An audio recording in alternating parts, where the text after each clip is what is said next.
Topic for presentation is bone, normal histology and radiology, which will be chaired by Dr. Amit Jhanu, Associate Professor, Department of Radiology, Tata Memorial Hospital, Mumbai.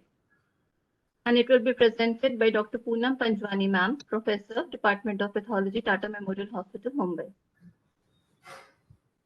And the session will be moderated by myself, Dr. Anuj Shukla, and Dr. Tanvi Kulkarni, who is the consultant pathologist at Kolhapur. And the webinar hosts will be Dr. Anita Borges, ma'am, and Dr. Sumit Gujral, sir. These are a few reminders. I request all the attendees to please do not send annotation to the presenters as it disturbs them. These are a few disclaimers. A few more disclaimers. These are a few upcoming talks which we will be having on 23rd of March. That will be talk on approach to bone tumors by Dr. Mukta ma'am. And on 28th of March on chondroid lesions by Dr. Vikram Deshpande sir. I request Dr. Poonam ma'am to take over and start the session. Thank you so much, Dr. Ranu. At the outset, I would like to thank Dr. Ranu, Dr. Tanvi, and Gujral sir for giving me this opportunity. So, shall we start the topic for today? Yes, ma'am.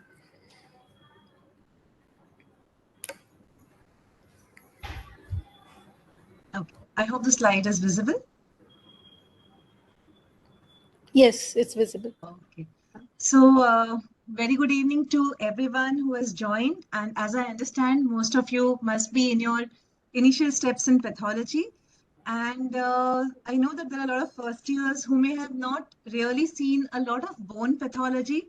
So I guess this is a good time to get familiarized to this bone and bone pathology, which is considered to be a bit difficult when it comes to the diagnosis in any malignancy or even otherwise. Bone tumors, bone histology is an aspect which is always considered to be difficult by residents, including me. This was an area which was always, looked at with great fear, like, will I be able to crack a case if I get one or not?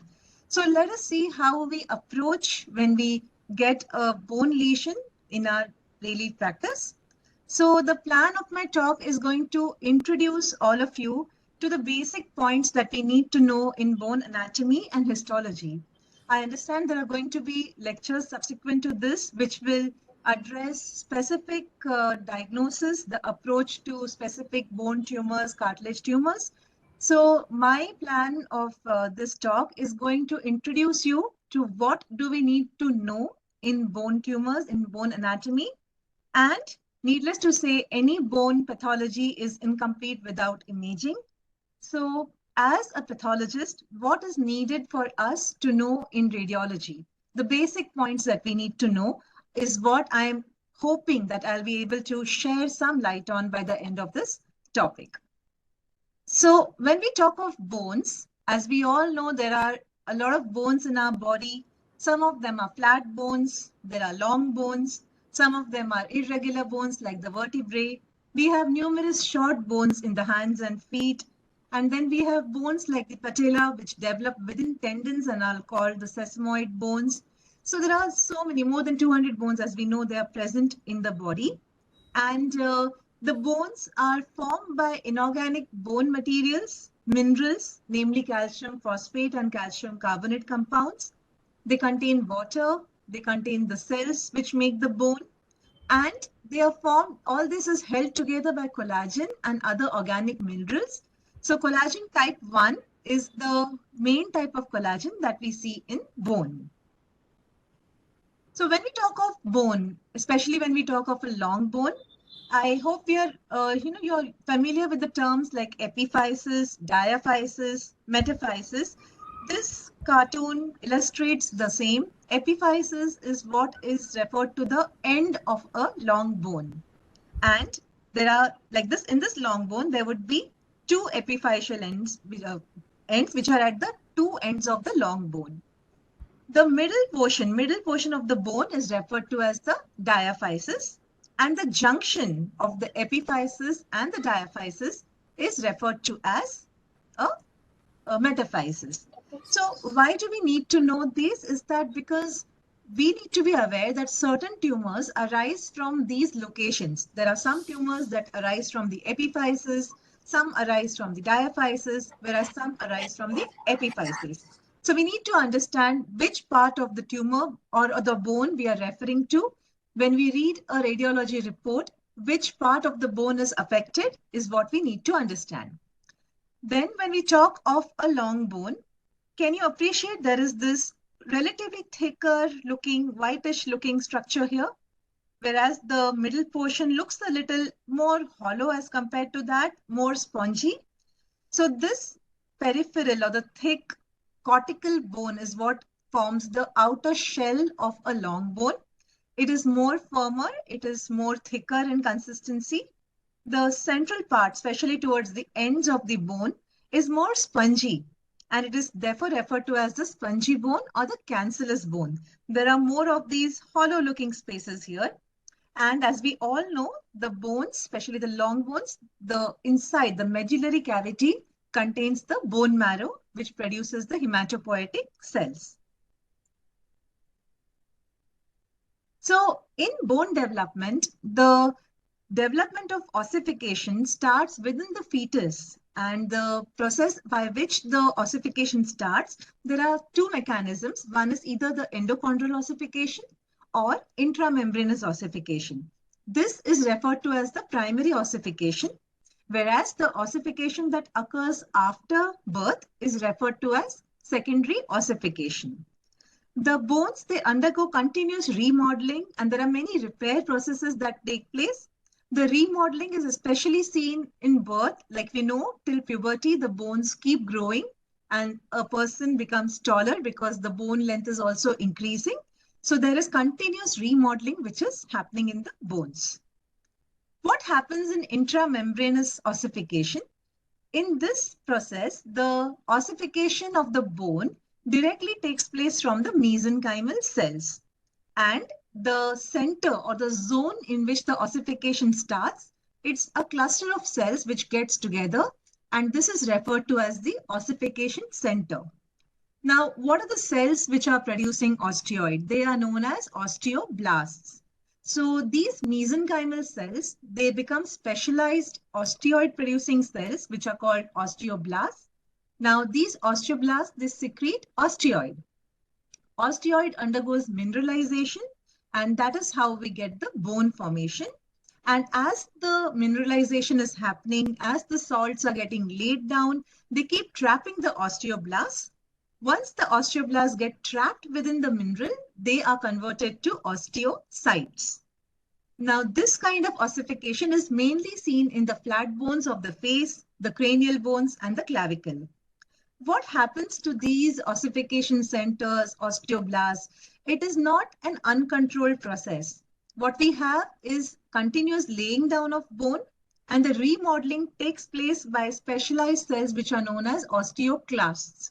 So once the bone is laid down, the osteoclasts are also activated. They keep on reabsorbing and reshaping the bone, and this process goes on in harmony to lay down bone. Now, this was about intramembranous ossification. The other type of ossification is known as endochondral ossification, which is specially seen in the long tubular bones. Now, what we understand by endochondral ossification is that there is a cartilage which is already present. The word chondral, endochondral, chondro means cartilage. So there is already a cartilage template which is present. On this cartilage, there is the process of ossification, which goes on. So there's always a framework ready. And on this framework, there is ossification. The ossification center develops, the osteoblasts are activated, osteoid secretion takes place, blood vessels are formed, and that's how we get the bone formation. And this cartilage is slowly and slowly replaced by the bone. And when we see the ossification, there is always a junction. This is called the epiphyseal plate. I hope you can see the cursor. So this epiphyseal plate is something that keeps on till the puberty is reached. We have this epiphyseal plate which later fuses on with the bone. So this is referred to as the growing end of the bone. So at each end of the long bone, you will find an epiphyseal plate, which is the growing end. This process takes much more time than intramembranous ossification, and like I said, mainly seen in the long bones of the body. So on the left, if you can appreciate, there is a lot of blue cells. So this is an image from a fetus where we see that there is all this chondroid kind of tissue, blue tissue. And here, if you can appreciate this picture, you can see that there is a bluish matrix, which is nothing but the chondroid matrix. And you can see there are small cells. These are the chondrocytes. And here in this area, they are looking little smaller than the subsequent layer. So these are the chondrocytes which are present in the resting phase. What happens when there is ossification and at the epiphyseal plate or the growth junction? You can appreciate that the cells are becoming little larger in size. So there is a zone of hypertrophy and proliferation. Here you can appreciate they are much more active, bigger than these which are at rest. So here is the zone where it undergoes active proliferation, and this cartilage then undergoes ossification and produces osteoid. This pinkish material that we see here is the osteoid. And here is the process of mineralization of this chondroid material. So this is the gradual development from the chondroid tissue to the bone. Many times, though, we should be aware that usually we will never get to see an epiphyseal plate biopsy because this is the growing end of the bone. So no orthopedic surgeon would want to touch this area because any damage done to this area can cause impairment in the bone growth of the person. So we rarely see this in a normal biopsy, but one needs to be aware of what it is. Many times in resections and all, we see something which is really proliferating, and then we wonder if this is a tumor, but we need to appreciate the gradual zonation that is here. And then we see the osteoid here to understand this is the normal growth plate. This is one more microphotograph of a similar process of enchondral ossification where we can see flattened chondrocytes at a low power, little bigger in size here where they are going into the phase of hypertrophy and proliferation. Here we can appreciate that the nuclei also look little larger. They are more bigger than these cells, and these gradually undergo this pinkish bone formation. So this is the process of endochondral ossification. And the key cells, like I said, are chondrocytes, the osteocytes, osteoblasts, and the osteoclasts, which take part in this ossification process. Bone cells, when we look at the histology, they are arranged in this. If we take a cross section of a long bone, this is how we would appreciate. There is a concentric arrangement of cells around these central canal-like structures. These canals or these hollow spaces are referred to as the Haversian canals. And what is surrounding these are nothing but osteocytes, which are arranged in concentric layers with the bone matrix binding them together. All the collagen and the matrix is binding these cells together. A diagrammatic representation of the cells, all these central canals, these are referred to as the Haversian canals. They have the blood vessels and the nerves which are going through these canals. The osteocytes are arranged in concentric lamellae around these Haversian canals, and all these Haversian canals are laid together with the matrix to form the compact bone. These vessels, there are also some vessels which run perpendicular. They are referred to as the Folkman's canal. This is the compact bone, the cortical bone that we saw in the earlier diagram, that thicker part of the bone.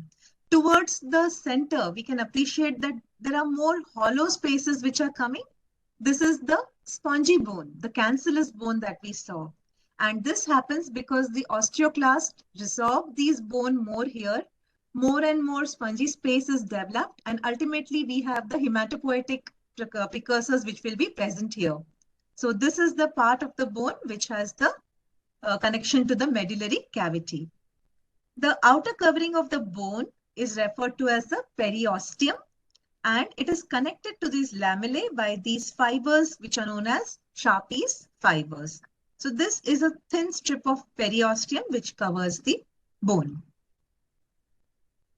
So when we look at the histology of a bone, like we saw in the diagram, we can appreciate a thin fibrous layer which is here, that is the outer covering, which is nothing but the periosteum. Below the periosteum, we see this compact layer of bone. Can you appreciate these parallel lines which are seen? So we can see that they are arranged in lamellae. Yes. There are all these hollow structures which are nothing but the canals which contain the blood supply. Mm. Towards the center, we have the medullary cavity and the hematopoietic cells. A little higher power showing the same anatomy. These are all the Haversian canals containing the blood vessels. Here we can see the arrangement of the cells. They are arranged in a streamlined pattern. Better appreciated here. We can make out these concentric structures that we saw in the diagram earlier. So this is how a compact bone looks on cut section. If we look at this image, can you appreciate the difference between this pink area and this pink area? I have juxtaposed these to try and explain the difference between woven bone and this is what we call lamellar bone. Can we appreciate these lamellar kind of striations which are here? So this is referred to as the lamellar bone. Whereas if you look at this area, here we can appreciate there is a pinkish matrix and there are these cells which are present in between the matrix. So these cells are nothing but the osteoblasts, which are secreting the bony matrix. And the arrangement of this matrix is not like this. This is more lamellated, more structured. So this is known as woven bone. Now, woven bone, usually when we see in adults, is usually a pathological finding because of either a benign process like fracture or a tumor, because this bone is being actively laid down. Whereas most of the bone that we see is the lamellar bone. In the normal bones, we will be able to appreciate this lamellar bone. And if you see these osteoblasts, which are seen in the woven bone, look more plumper. They have a big nucleus. Whereas in the lamellar bone, they are usually more flattened because these osteoblasts, they are converted into osteocytes. So these osteocytes kind of get sandwiched between the lamellae and they appear as these flattened nuclei. So this is just a picture to show how we differentiate between woven bone and lamellar or trabecular bone. This is another microphotograph which shows there is this cartilage which is undergoing ossification, there is osteoid formation, woven bone, and ultimately this bone might be getting converted to the lamellar bone. So there is a transition which is happening from the cartilage to the bone. So what happens is in bone histology is that if we see isolated histology alone, it may really be confusing because we may be wondering what kind of lesion are we dealing with. If we get an area like this, there will be numerous mitosis. The cells may look plump. They may be very active looking. So it can easily be mistaken for a tumor. So the basic and the most important role in the rule in bone pathology is never ever report histology without the radiology. This is by far the gold standard that we all follow and try to follow. In some situations when the radiology is not available, it is always wise to put that on the report that we do not have the radiology. So I think one thing that we all need to take home by the end of this lecture is that no pathology report without the radiology. It is as simple as that, and we have to be very clear about it. Now, why do we have to be clear about that? Is simply because bone lesions can look very scary and they can mimic many things. So unless we correlate one with the other, there is no way that we can arrive at a diagnosis. When we talk of radiology, as a pathologist, as a fresher or somebody who is new to bone histology, there are some few things that we need to be aware of. Now, when we look at bone lesions, what are the few things that a radiologist might be helpful, what information we need to get from the radiology?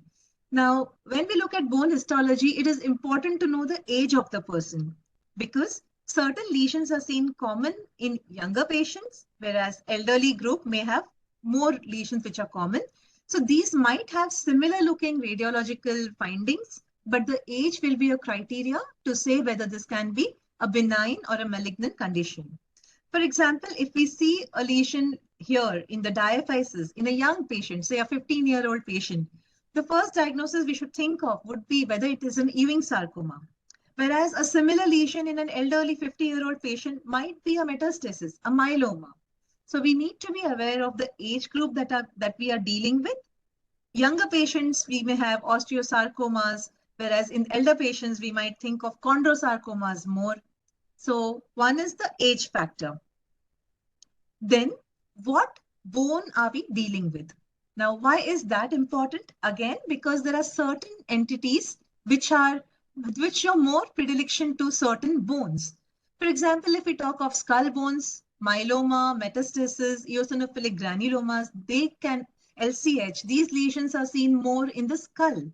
If we talk of mandible, adamantinomas are more common here. Then humerus, we may find any lesions, we may find solitary bone cysts. In ribs, there might be metastasis, Ewing sarcoma in young patients, chondrosarcoma in elderly group of patients. In the pelvis, especially if there are elderly patients, we would think of chondrosarcoma first. Distal radius is a very classic location for giant cell tumor in an appropriate age group. Knee joint lesions in a young child, we would think of osteosarcoma or Ewing sarcoma. If it is a tibial lesion, adamantinoma. So there are certain entities that will be common in these particular set of bones. Hence, we need to be aware of what bone are we dealing with. It is important to know, is it an isolated lesion? Are there multiple lesions? So if we get multiple lesions in an elderly patient, we should start thinking whether we are dealing with a metastasis or is it a myeloma. So that is how we would approach with the clinical findings. We spoke about the epiphysis, metaphysis, diaphysis. Now, why is that important? Again, because there are tumors that tend to localize in these particular groups. For example, a giant cell tumor has a classical epiphyseal location, whereas osteosarcomas, they might be most commonly seen arising from the metaphyseal end. Diaphysis, the most common malignant lesion is Ewing sarcoma, but we can get numerous benign lesions also like osteochondroma, non-ossifying fibroma, etc. from the enchondroma from the diaphyseal region. So we need to know whether the tumor is located at the epiphysis, diaphysis, or at the metaphyseal end. Epiphysis, chondroblastoma, giant cell tumors. It used to be a favorite MCQ question also. So when you get a history of a young patient showing an epiphyseal region, these are the two things that come in mind naturally, if we are aware that they tend to go to the epiphysis only in most of the cases. So when we talk of radiography, the most simple and the commonly available radiological investigation that we have is an X-ray. Of course, if we are at a higher center, we might have a CT, MRI, a PET scan, and so on and so forth. But I'm sure that an X-ray is available at most institutions. And so I said, without at least a basic X-ray, there should be no reporting done on bone pathology. So we should have the clinical findings and the radiological findings. What is the importance of having only a plain radiograph? A plain radiograph can tell us whether a lesion is lytic, or is it ill-defined, or is it sclerotic. We correlate with the age, we correlate with the location, whether there is a solitary lesion, whether there is a multiple lesion, what kind of cortical reaction is being seen. Is the lesion lytic? So there are some conditions which will show you only lytic appearance. Is it sclerotic? All these together will arrive at a possible radiological diagnosis.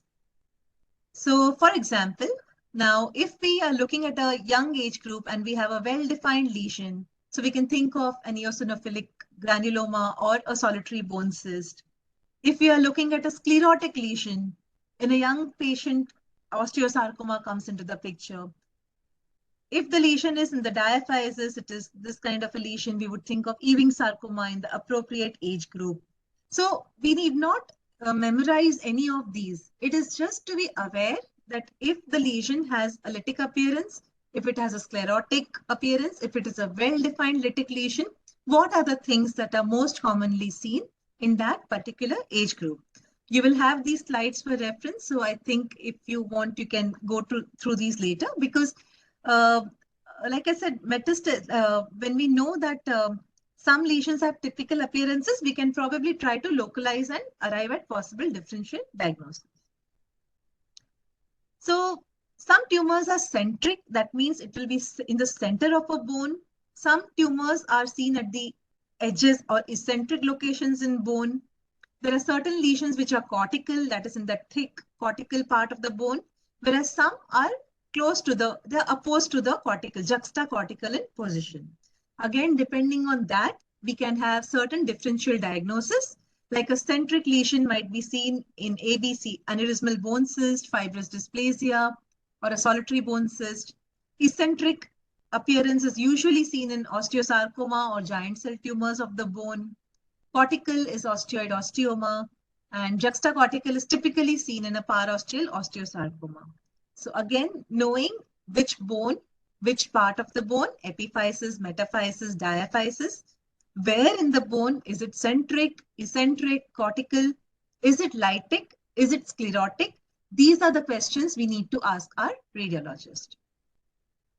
So these are certain radiological images. This is a, can you appreciate it is in the diaphysis? It is a centrally located lesion. Okay. We need not go to the diagnosis. That is fine. What we need to appreciate is that this is a diaphyseal location. This is a central, and we can see that it is a very nicely well-defined kind of a lesion. So in our mind, we have to think that probably it is not as aggressive. Here we see in this image, there is something at the edge of the bone, at the eccentric location here, right? Again, here there is a diaphyseal region, which looks little lytic. It looks a little hollow, empty kind of a picture. In this image, in the fourth image, we can see there is a very dense kind of a lesion. This cortical kind of bone seems to be very pronounced here. So we can appreciate that there's a very thick kind of osteoid production which is present here. In this image, if we observe carefully, can you appreciate there is this radiolucent swelling, a small cystic round swelling which is seen. So this is the lesion here. In this bone, we can appreciate that here we can see towards the metaphysis, epiphyseal end of this bone, metaphyseal end, and metaphysis and diaphysis, we can again see there is a radiolucent lesion.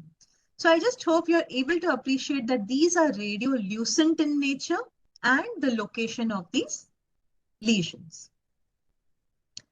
If you compare that lucency with this image, now this is something which looks more solid, more whitish, more opaque when you see it on a radiograph. So this is definitely a sclerotic lesion. A lucent lesion looks more hollow, whereas this is showing more sclerotic. It is more opaque in appearance. So this is how they would describe a sclerotic lesion on bone. Another term that is commonly used is zone of transition. What do we understand by that? It is nothing but the transition between the lesion and the adjacent normal bone. It gives a good clue to determine whether this lesion is benign or malignant. Because if the radiology report says there is a small or a sharp zone of transition, it indicates that it is something that has been growing very slowly. And so it is more likely to be a benign tumor. Of course, there are exceptions in everything. So plasmacytomas or myelomas can have this small or sharp zone of transition. So that is something apart, but in most of the cases, a small zone of transition indicates a slow growing tumor. Whereas, for example, here, this is the lesion and this is the normal bone. It's a very gradual transition between the lesion and this normal bone, even here. So this is referred to as a small zone of transition. When we talk of a wide zone of transition, it usually refers to an ill-defined border. There is a broad zone between the normal bone and the lesion. So it indicates that this is something that has grown very rapidly and it has just disrupted the normal transition, the normal junction of the bone and the lesion. So in most of the malignant bone tumors, we see a wide zone of transition. Except in some exceptions like infections, they may have a white zone, but then histology would tell us the correct picture. So here we see that there is something very fluffy and sclerotic, which is breaking this cortex. So this is a white zone of transition here. Sometimes in infection we get that, but on histology we would of course get the diagnosis. Periosteal reaction. Again, when there is a lesion, now the periosteum gets irritated by the lesion and it reacts to that lesion. So this can happen in benign lesions as well as in malignant lesions. So what we see is a periosteal reaction, whether it is a normal or an aggressive reaction is what we have to see. So in benign tumors, there might be a very localized solid reaction, whereas aggressive periosteal reactions tend to be more proliferative reactions in the periosteum. So we get more lamellated, spiculated, or lifting of the periosteum, what we very famously refer to as Codman strangle in osteosarcoma. It is nothing but the periosteum reacting to the underlying process. So an aggressive periosteal reaction most commonly is seen in more aggressive malignant neoplasms. Whereas benign periosteal reaction, this is usually seen in benign conditions, very rarely in malignant conditions, which is more thick. It does not destroy the periosteum that much. And this new bone, kind of thick bone, gets formed in a benign reaction. For example, in an osteoid osteoma, which is a benign bone forming condition, we see this. Can you appreciate there is a thickening of this cortex as compared to the other bone here? But it is a very smooth kind of, the periosteum doesn't seem to be really destroyed. There's a nidus which is seen here. So it's a very typical appearance of an osteoid osteoma. This is the cut section which shows the same thickening of the the cortical area.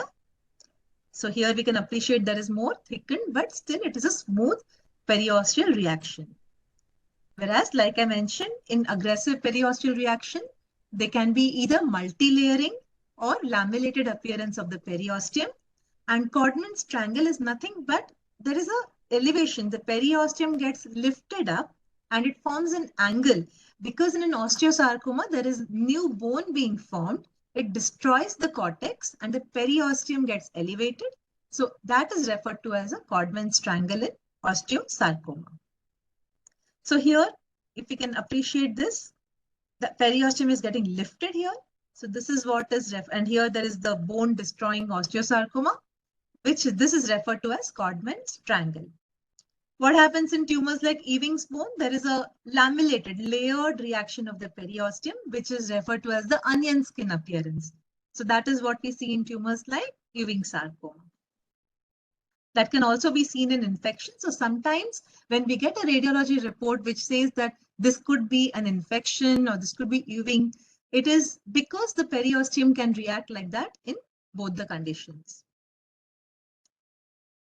Cortical destruction. Now, this is also something that is commonly seen in the report, and this may be seen in high-grade malignant lesions, but always remember that infections can also cause this, and we have to see what kind of destruction the bone is undergoing. More uniform cortical bone destruction can be found in benign or low-grade malignant lesions, whereas a very uneven kind of very aggressive cortical destruction is usually seen in more malignant conditions. So like I said again here, there is a lot of cortical destruction. This is an aggressive bone tumor, osteosarcoma, whereas here Ewing sarcoma more lamellated, but still leading to cortical reaction and destruction. I will not go into details of these, but sometimes there is a ballooning effect which is described, and that is just because there is cortical destruction and addition of new bone which is happening. And this is referred to as the neocortex. That can also be seen in certain tumors. For example, here if you see, there is a giant cell tumor. This is radiolucent. It is not looking opaque. It is kind of expanding the cortical bone. So that is referred to as the ballooning effect. Even in this lesion, a chondromyxoid fibroma, we can see that expansion of the cortical bone. These are another images which show that kind of very nice image here, which shows this expansion of the cortex here. And this is in the wrist we see there is a multiloculated kind of radiolucent lesion, again, which is causing certain expansion of the cortical bone. Sometimes this can be seen in round cell tumors like lymphomas, leukemias. They show a permeative growth through the bone, and they can almost show cortical destructions. One more important finding that we usually see in bone tumors is what I forgot to mention is soft tissue component. Now, aggressive bone tumors may destroy the bone and they may cause a soft tissue mass. So that is also an important finding to note.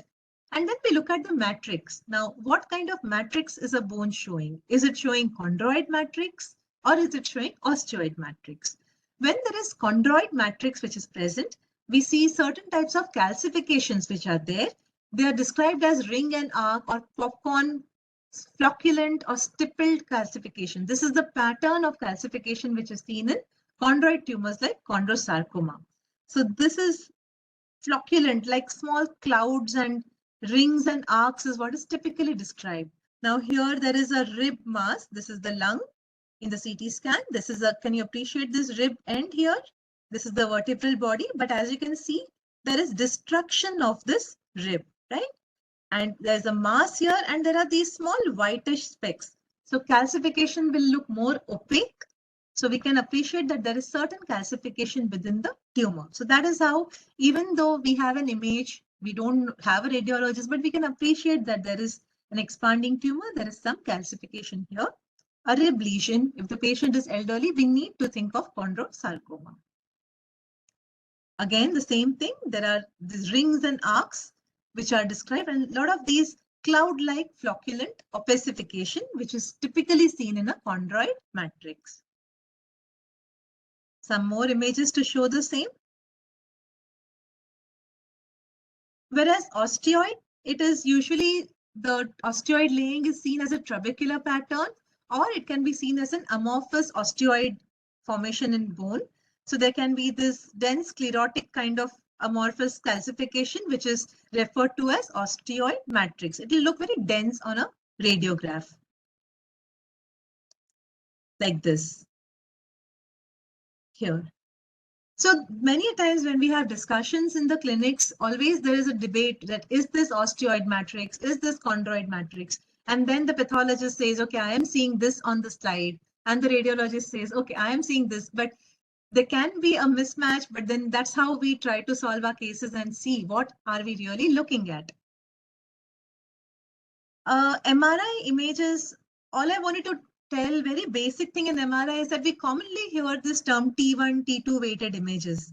So what is this T1 and T2? So it's nothing but the content of fat and water or fluid which is present in the tissue. So more fat is appreciated on T1 images, also in T2. But if a tissue has more fluid and water or hemorrhage, it is more appreciated on a T2 image. So that is what we refer to as when we do MRI sequences. Some tumors have T1 weighted appearance more, whereas some have T2 bright images. So that is just depending on the density of the tissue and the amount of the fluid which is present in the tissue. So certain tumors, certain tissue structures like fat, blood, they may be more highly visible on a T1 image, whereas water, edema, fat, blood, and most of the tumors, they may show bright signals on a T2 image. So the T1 and T2 just refers to what tissue is being seen in the particular area that is being radiographed. So if we can see here, this is an MRI which is showing this really bright image. We can compare it to the surrounding structures, and this is nothing but presence of hemorrhage within this multiloculated lesion. So this is called a T2 high image. So that is how an MRI is read, whether in the T1 and the T2 sequences. Again, here, this is probably a T1 weighted image. This is an X-ray, and this T2 weighted MRI shows very bright signal. So this is all probably some fluid, some edema or hemorrhage which is present in this lesion. So that was a little bit about the common terms that we come across in radiology with respect to the X-rays and the MRI findings. Of course, the details are something that I would not be able to cover, but just the few basics that we need to understand. And we all think that immunohistochemistry is, great, and it gives us the diagnosis. Sadly, welcome to the world of bone pathology, where IHC is really not very helpful, except in certain situations. And there are some new IHC markers that are there that help us. But more often than not, it is a morphological, radiological, clinical amalgamation. So IHC is very, very limited in our diagnosis. Now, I would really like everyone to go through this article. It's a very good article for bone and soft tissue pathology. So it just describes the different IHC markers that are useful in bone and soft tissue, especially with the recently described entities. So it is available freely, I think. So please go through this article. I'm sure everybody will really like to go through this. What I wanted to just show was 2 or 3 markers which we use. One, I hope I don't know whether all of you have heard of this. SAT-B2 is a marker which we say that it is a marker which tells us about bone formation. So now this SAT-B2 is just a marker of osteoblastic differentiation. So it will just highlight, it is a nuclear marker. So in this tissue, can we appreciate this pinkish matrix? And there are these some larger cells. And these cells have picked up nuclear staining for SAT-B2. So all it tells us is that this is a tumor showing osteoblastic differentiation. So it is not that SAT-B2 equals osteosarcoma. I just want to make that point clear that SAT-B2 is used for tumors which show osteoblastic differentiation. So even a benign bone lesion which is showing osteoblastic activity will be positive for SAT-B2. So do not equate SAT-B2 positive to tumor. We have to look at the whole image, the whole histology, and then decide. So what is the use of this SAT-B2 marker? Suppose we are not sure whether there is any osteoid differentiation. In that situation, if we do SAT-B2, then we can say, okay, yes, this tumor is definitely showing osteoid differentiation. Another very good helpful setting is a small cell osteosarcoma, where the tumor is undifferentiated round cell morphology, and we are considering a differential of Ewing sarcoma versus osteosarcoma, lymphoma. So if we get SAT-B2 positivity, we can be sure it is a small cell osteosarcoma. Speaking of Ewing sarcoma, a good marker for Ewing's is NKX 2.2 because it is a downstream target of the EWS flavin rearrangement. And again, it is a nuclear stain.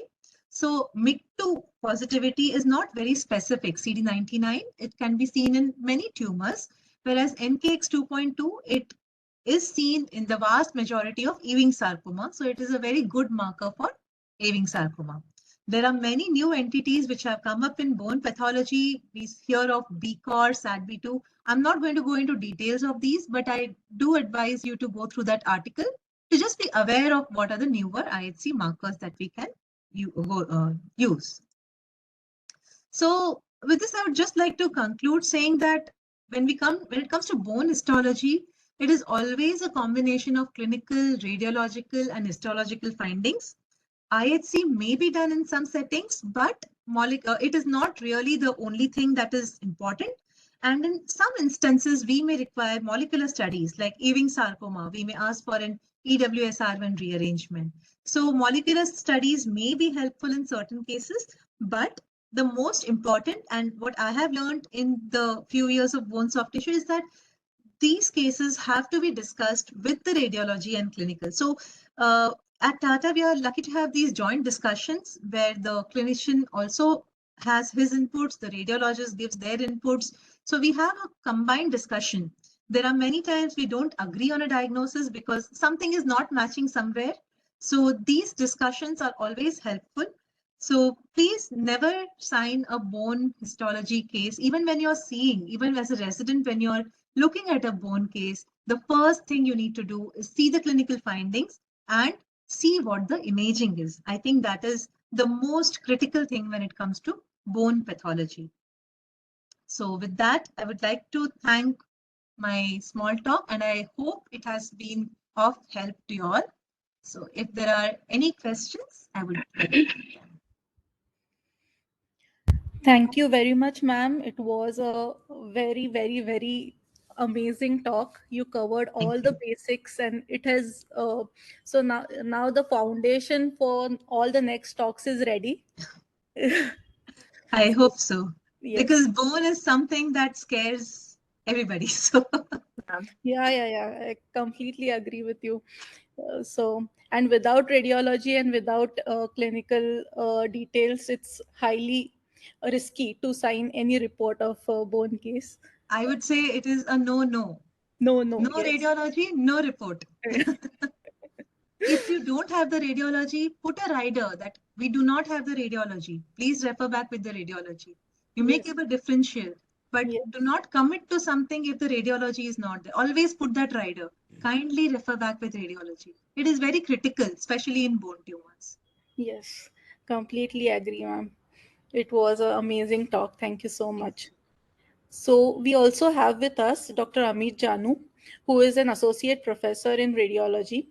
Um, Sir, are you there? Yeah, I can see him. Amit, can you switch on your video? Is it possible? Unmute yourself. Hi, Amit, you are muted. Sir, actually the signals are extremely weak. Sorry for the trouble. Okay. But I like the presentation of Poonam. She has encompassed the radiology images so beautifully. I would like to see that whether I am able to share the presentation. But just to enumerate that few points which Poonam has highlighted, especially from the point of the margin and the periosteal reaction. These are the two extremely important features that differentiate between a benign and malignant. And the latter things come whether it's osteoid, choroid, or is rounds. Those kind of uh, that Amit, we are losing you in between. We lose your voice. I think it's okay. Miss, you can try if you can share the screen. But I think we'll lose your screen. Maybe you can just talk. But you want to try your sharing your screen?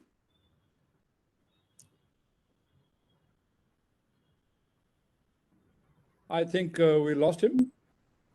Amit, I don't see his name here. I don't see. I think we lost. Yeah, Amit is there. The Amit name is is there. there, sir. But he's muted now. Oh, yes, he's muted. Amit, unmute yourself. Sir, I have unmuted. I think the signals are extremely weak here. So I don't know whether the screen sharing will be a feasible option. It's perfect. Amit, you have muted again. You had to unmute. I mean, you want to say something, otherwise you want to share some of your important points you already mentioned.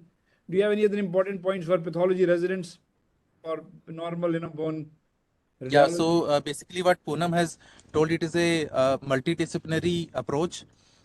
So whenever we are there in the clinics, we learn a lot from the pathologist, the way they approach the cases, and sometimes these are extremely helpful to us. Many of the time we think that this might be an osteoid, it turned out to be just myositis ossificans, and it is myositis ossificans which turning out to be an osteogenic sarcoma.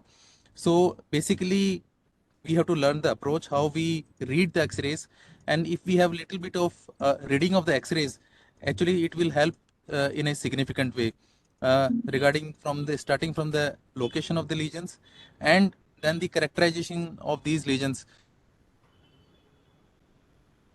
Thank you. Correct.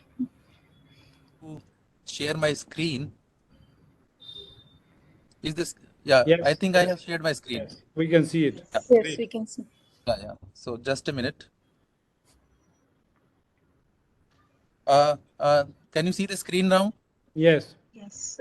Yeah. So the thing is that you must remember is instruction and pattern and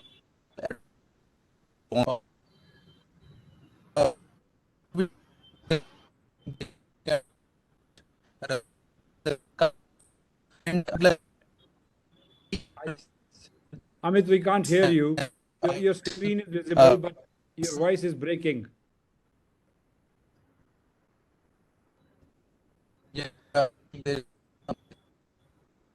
I think you can just speak. Maybe if you share your screen, the most of the energy goes in sharing the screen. Maybe you can just speak.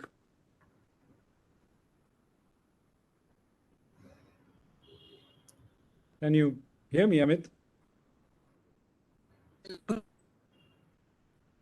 Yeah, your voice is breaking, Amit. We can't hear you.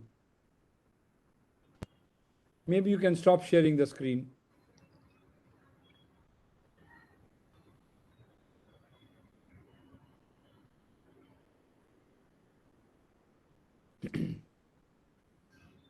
I think there are some questions in the audience chat box. Yes. Would you Should like we to take take this? them in the meanwhile? Yeah.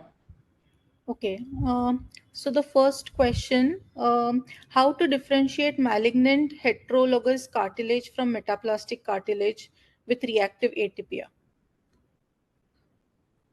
I think how to differentiate? Malignant heterologous cartilage from metaplastic cartilage with reactive atypia. Oh, that's something I think if I see that, I will struggle even now. It always is the context, I think. You have to look at what kind of tumor you're looking at and what is the radiology. And it's not just points because both of them can look, reactive atypia can look extremely difficult. And if the imaging is helping you, here is where I say you have to have this question I cannot, answer without having a radiology impression. So I have to look at the imaging. What am I looking at? Is that a bone destroying tumor? Is it a malignant looking tumor on radiology? And probably that is when the decision of whether this atypia is enough to think of a malignant lesion or is it reactive comes into the thing. Because both can look morphologically very similar. So Yes. radiology would be a very key important finding here. So radiological correlation. Yes. Um, how to differentiate benign, malignant, and reactive cartilage? There are certain features like when we look at malignant cartilage, so the cellularity is more. We see them in diffuse sheets. The mitotic count is higher. So these are the subtle things that help us to think that is a malignant cartilage. So look at the cellularity, look at the mitotic activity, look at the cellular atypia, and look at the imaging. Yes. Um, No more questions. there was one question for Dr. Amit. Resource for learning basic X-rays with interpretation for pathologists. Ma'am, would you like to comment on that? I think a lot of information is available on radiology, even on the internet. If you see, you will find a lot of things. The best person to learn that would be your radiology colleague. Truly, I mean, what we learn from the clinics, what I learned from Dr. Amit and my other radiology colleagues is something really invaluable. So pick up the phone, call the radiologist, ask them the interpretation. And I think that's the best way to learn. Case to Can case. I answer Poonam actually in between for the cartilage? Yes. Yes, sir. Yeah. So the thing is that it's going to be benign malignant. The first thing that it will create is it will try to throw some edema, and the edema is the best picked up on the MRI. So whenever there is a doubt on X-ray, we do MRI, especially in the cartilaginous lesions. One, it will tell about the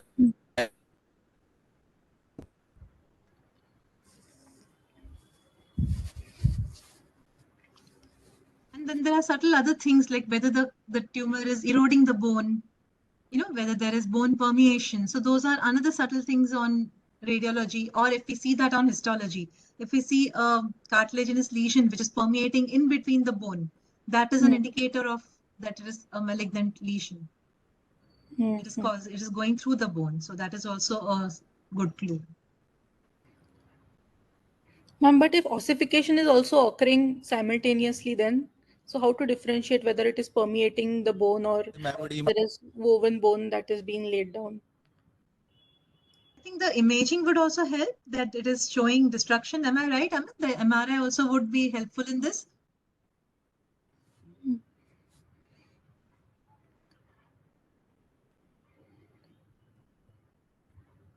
think we have lost.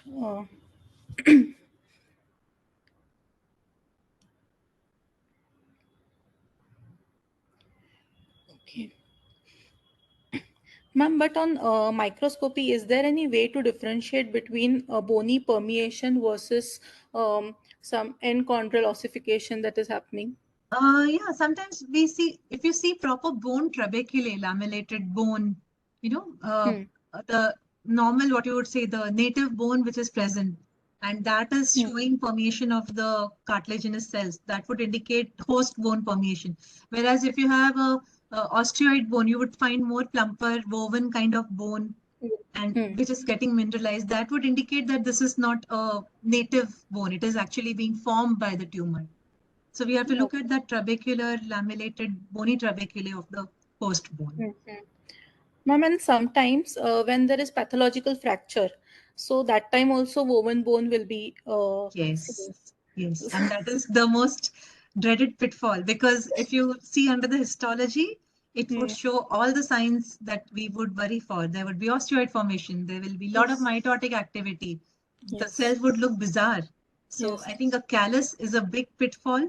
And again, here, like, we have to look at the imaging, clinical, everything together. And it happens very commonly. It is it's a common pitfall. Yes. Callus, that even like Amit mentioned, myositis ossificans, another thing which can be mistaken for a malignancy quite easily. So there are some things which we have to do a multidisciplinary talk and then come to the conclusion. Yes, ma'am. Very well said. And I can relate so much that in my private practice, I get so many cases in which there is a pathological fracture, and then the tissue is sent for histopathology. And without radiology and without clinical, it is just impossible to comment. It's a nightmare. It's a nightmare. Yes.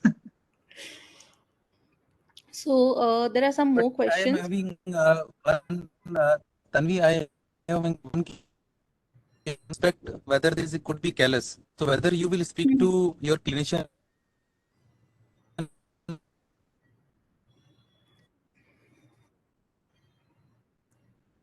Oh, we are not able to hear you, sir. It was looking like that could be having this high-grade cut around the tumor. That's how typically it looks like when there is an even sarcoma with a polymetric fracture.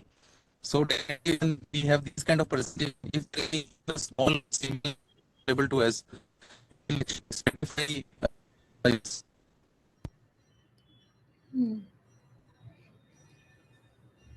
We couldn't hear properly. Sir,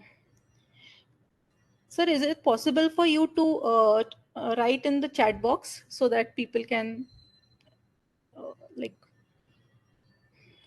hello? Okay. Yes, Tanvi, are you able to hear me?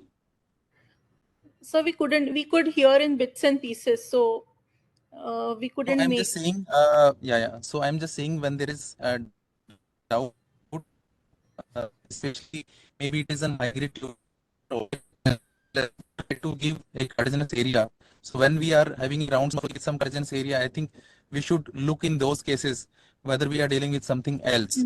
So we had some issues with the pathological fractures, but fracture is something which is very easy to diagnose on imaging, or it might be too difficult to diagnose on pathology. But if it is having some pathological area with a fracture, I think just have a look at the radiograph, or you just might do an additional step to contact a radiologist, and they will tell whether there is a pathological fracture is there or not.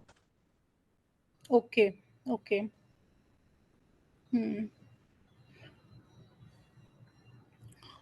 And if the radiologist says that there is a pathological fracture, and then we are not saying anything else than the callus, so then I think more tissue will be needed for diagnosis. So the tissue might not be representative. Yeah, there might be feasibility. Sometimes we have, especially in the dedifferentiated sarcomas, and if it is having a variable histology, it is probably some from the margin. then there might be issue in the pathology because they are having a very small specimen, and there is no, instead of giving a underrated diagnosis, I think it is better that you can overcall and ask for a more tissue. That is, there is no harm in that.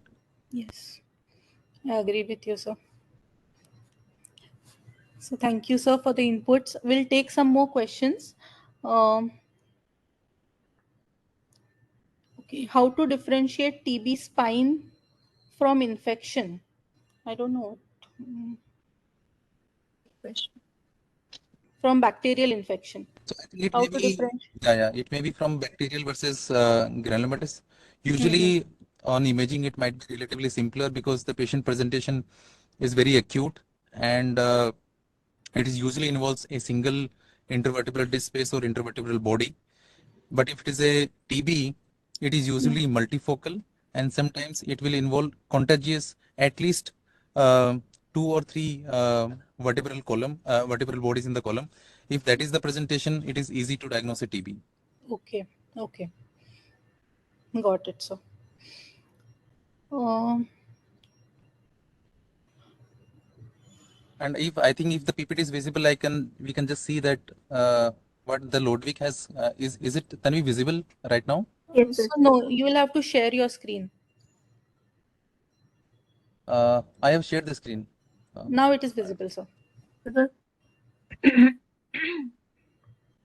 So basically it is about margins. So we have to be very careful about the margins, what we are talking about. So usually it's not moving. So the thing is that usually we have 5 margins with us. So something which is like type A, is which is usually indicates that we are dealing with a very, very benign kind of lesion. It means there is a geographical lytic area, but which is having a sclerotic rim.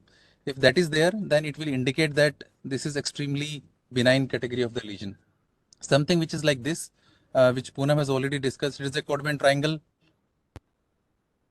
It is a Codman triangle, and if that is there in large soft tissue, this will usually indicate that we are dealing with an aggressive bone neoplasm. Okay. So if we see that even with the Ewing sarcoma, we can have a variable distribution. If you have a variable distribution, and if we can see that type A category, we can see that usually these kind of the tumors will have a better 5-year survival. Instead, the type 3 category where the survival is relatively very, very poor. So even if the same class of histology is there, depending upon the bone margin status, we can actually tell that probably these kind of patients will do relatively well, and these kind of tissues will relatively do far worse.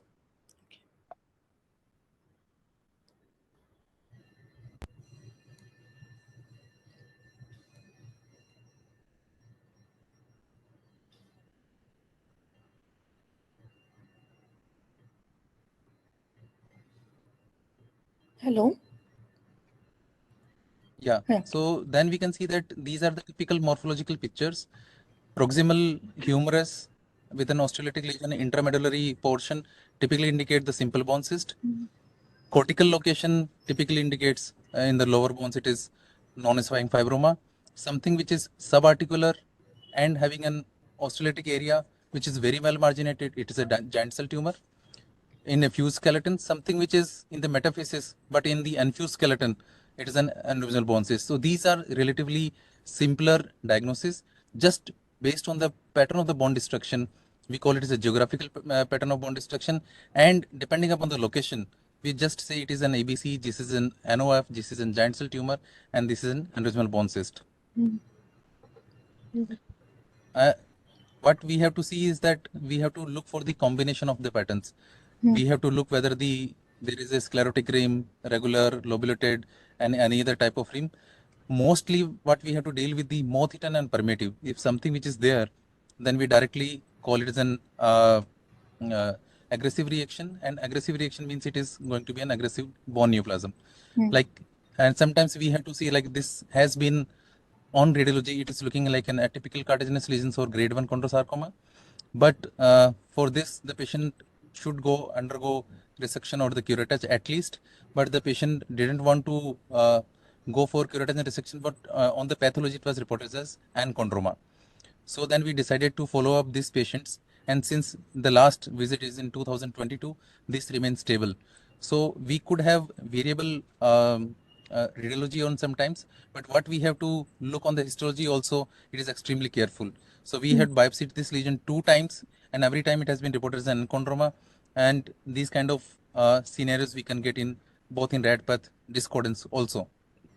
So the main important thing is that we have to separate the quiescent lesions from the aggressive lesions, and if we don't grade them properly, that can also affect our diagnosis. So usually everything has to be a probability matrix, and most of the time if we follow these pattern of involvement in the x-rays, it will lead around to 90 to 95% of the diagnosis sometimes, which might be sometimes may be difficult on histology, and that is actually vice versa.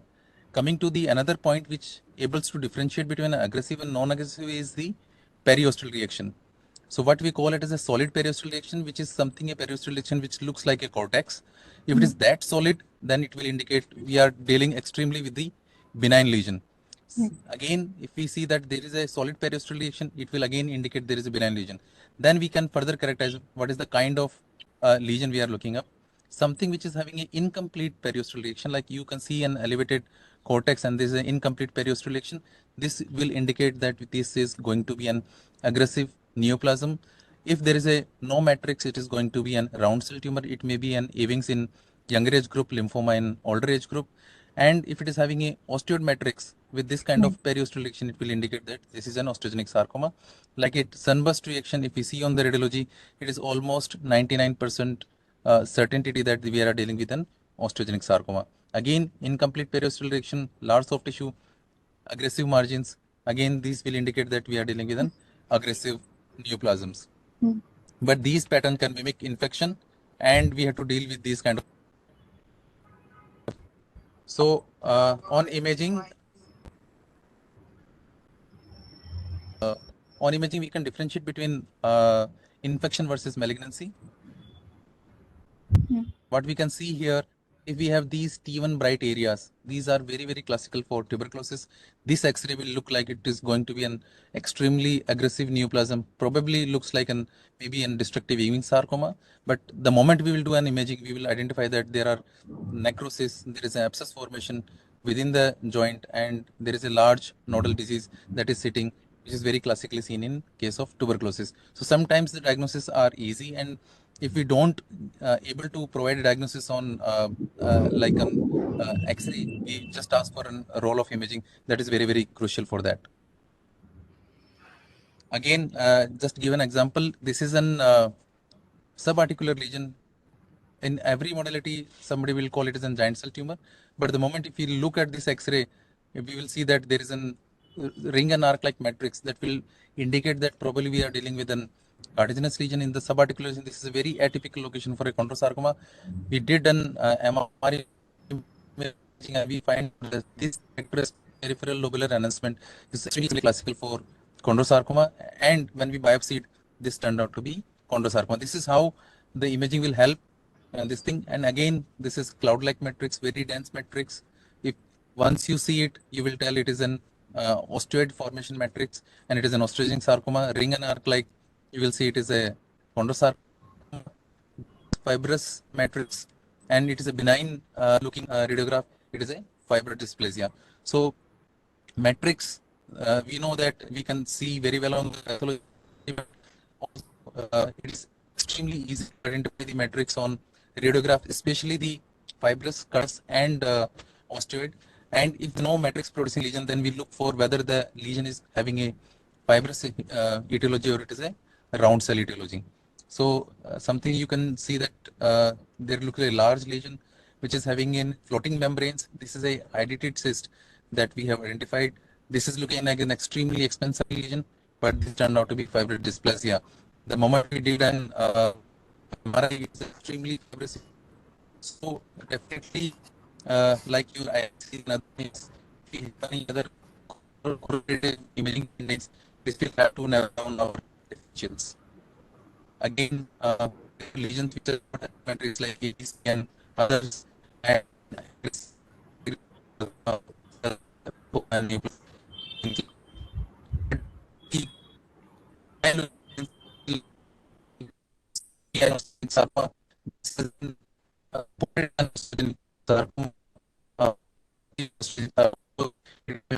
information on imaging. It has been given as an probably there is a long extent of marrow movement. You can see that this is the entire marrow that is involving. But the moment we can figure out it is structure that is large gas.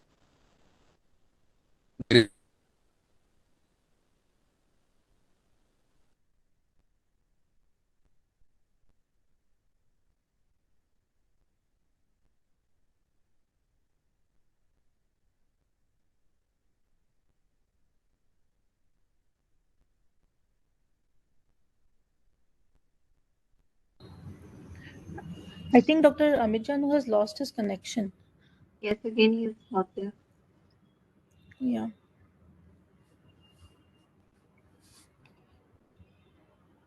So no more questions. So no more questions. Ma'am, would you like to say, so to summarize the talk, would you like to say?